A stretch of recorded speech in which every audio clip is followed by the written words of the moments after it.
Welcome back to 8 Square Reto. You are watching the series in molecular biology, and in this video we are going to talk about Hershey and Chase experiment and Chargaff's rules.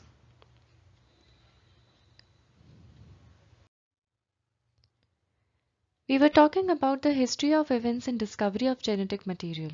We talked about the discovery of Frederick Griffith by means of transforming principle in 1928.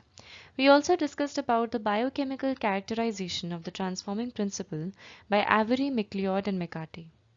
And in this video, we are going to talk about the discoveries of Alfred Hershey and Martha Chase by means of Hershey and Chase experiment, and we'll also talk about the Chargaff's rules by Erwin Chargaff before we come to the discussion of the double helical model of DNA. Hershey and Chase experiment. In 1952, Alfred Hershey and Martha Chase gave the unequivocal proof that DNA is the genetic material.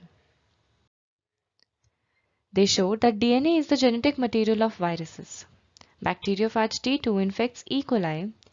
T2 is made up of DNA, which contains phosphorus, and protein coat or capsid, which contains sulfur. They hypothesized that the functions of DNA and proteins can be found out by labeling them with radioactive tracers. The experiment began by radioactively labeling specific components of phage by growing them in one of the two isotopic medium. One set of viruses were grown in radioactive sulfur, 35S medium, while the other set were grown in radioactive phosphorus, 32 phosphorus. Phages grown in radioactive sulfur had radiolabeled proteins, and phages grown in radioactive phosphorus had radiolabeled DNA. The viruses were then allowed to infect bacterium, that is E. coli. These bacterial cells were then agitated in a blender to break the contact between viruses and bacteria. So as you can see here, in the first set, we have protein coats labeled, radio-labeled. The bacteria are infected with the bacteriophages, and we see that after the blending, we see that no radioactivity enters the cells.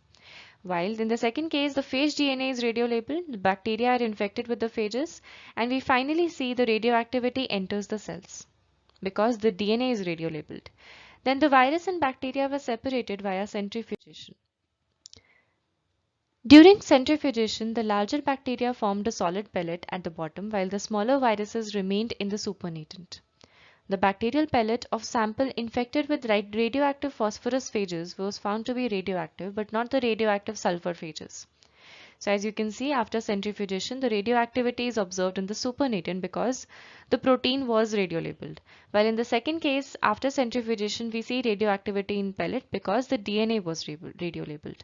So conclusion is that proteins are not the genetic material and DNA is the genetic material.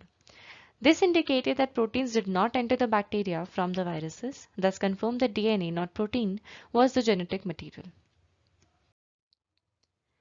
Let's come to Chargaff's rules. Discovery of DNA in 1953 by James Watson and Francis Crick would never have been reached groundbreaking conclusion without the scientific foundation provided by many pioneers. Erwin Chargaff was one of those handful of scientists. Chargaff was interested in the base composition of DNA. Between 1944 and 53, he used various chromatographic methods to separate and quantify the relative amounts of the four bases found in the DNA. The four bases are purines and pyrimidines. Pyrimidines include cytosine and thymine, and purines include guanine and adenine. He showed that DNA isolated from different cells of a given species have the same percentages of each of the four bases. He proposed two rules in his lifetime. First and best known, the number of guanine units equals the number of cytosine units and the number of adenine units equals the number of thymine units. So A equals T and C equals G. Second, the ratio of pyrimidines and purines is equal to 1. So C plus T upon A plus G equals 1. The composition of DNA varies from one species to another, in particular in the relative amounts of A, G, T and C bases. So this became the basis for understanding the structure of DNA, which we are going to see in the upcoming video. Thank you.